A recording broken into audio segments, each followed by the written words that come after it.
Hindi maiwasang ipagkumpara ng taong bayan ang kakayahan ng dalawang presidential aspirant na si Bongbong Marcos at Leni Robredo na siyang magtatunggali mula pa noong 2016 national elections at kung gaano nga ba sila kaepektibo at maparaan pagdating sa pananalita at pamumuno.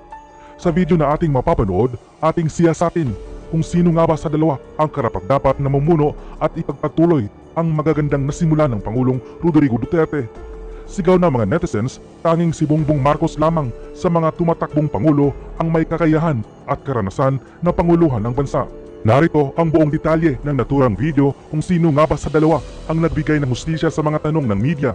Kayo na ang humusga. And as being the chairman of the Public Works Committee, I would like to ask, because I have noticed that most of the PPPs that have been implemented or finalized or awarded are what I personally call elitist PPPs, as they focus on skyways, road extensions, but not touching base on mass transit and railways. So what are your views hypothetically when you run as president and get elected? I think the concept of PPPs is a valuable one, and I think we still don't get it in government in the Philippines of what a PPP should really be. We also have a very limited view on how to assess projects.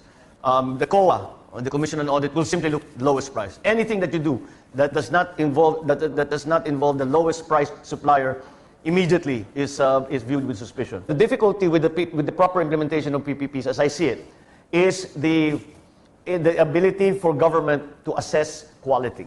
A qualitative analysis rather than a simply quantitative analysis. I have made a bit of a study on this because we are writing the amendments to the PPP law. And the idea should really be, rather than dictating in very strict terms to a private sector partner what they should do and what the project should entail, I think that the view should come from the other end. The view should come from the required deliverables that you are asking of your private sector partner. How they go about it is up to them. It is in their interest to make a profit, and therefore it is also in their interest to make the project work, to be profitable, to be efficient, because only then will they make money.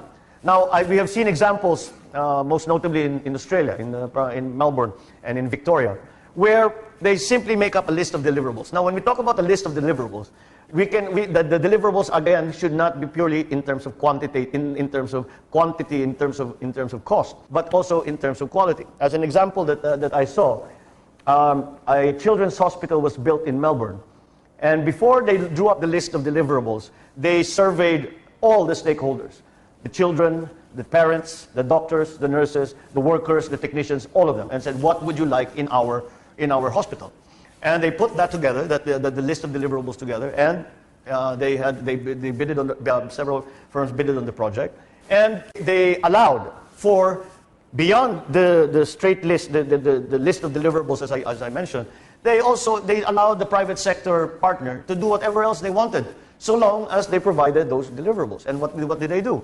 They put in wellness centers, they put up a hotel around the hospital. If you see the hospital, number one, you will never see a patient at any point unless you are a patient yourself and are in that part of the hospital.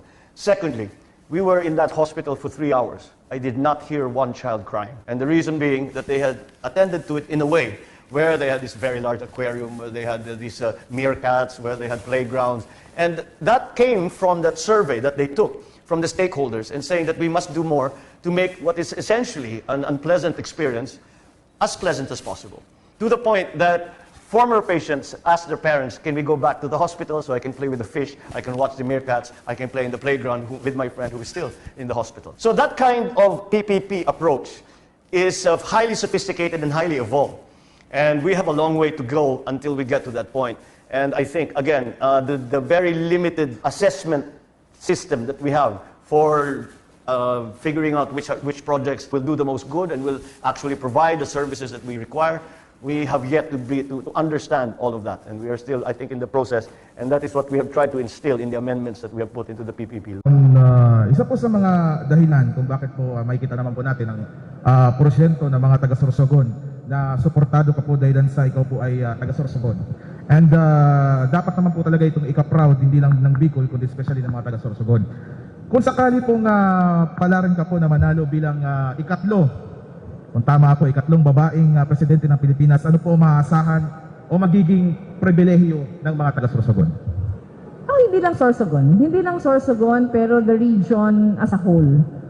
Ang dami nating problema dito na for many years, hindi tayo nabibigyan na privilege na asikasuhin. Lagi ko itong kinakwento na ngayon, nabipin ako, maraming pagkakataon na pumupunta ako sa North. Maraming pagkakataon na pumupunta ako sa North. Pagpunta ka sa North, ang dami-daming highways na pwede mong pagpilian. Merong NLEX, merong SCTEX, merong TIPLEX. Pero pag uuwi ka dito sa atin, may isang highway na forever pang sira. Di ba? Forever pang sira.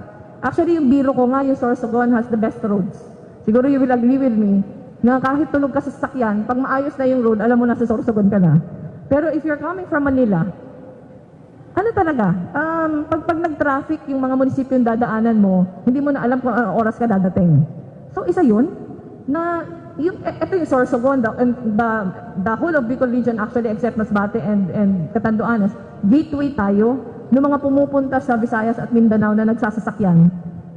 Pero sobrang hirap.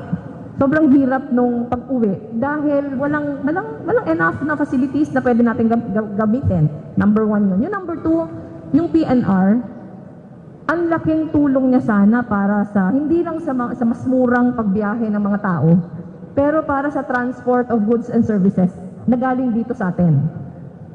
Mas magkakaroon sana tayo ng pagkakataon na makapag-compete with lower prices kung ang PNR natin maayos na. Pero anong nangyari? Ang tagal-tagal. Di ba? Ang tagal-tagal. In fact, nung nasa Congress ako, nag-author ako ng bill extending the life of PNR. Meron na mga plano, tapos pag nag-change ang administration, madiderail. So, itong mga bagay na ito kailangan asikasuhin. Kanina, tinanong tayo about power. Yung power, isa sa mga malaking problema natin dito sa Bicol Region. Hindi lang dahil mahal siya, pero maraming parts ng Bicol Region, wala-wala pa din hanggang ngayon yung brownouts. Alam natin na deterrent ito sa mga investments.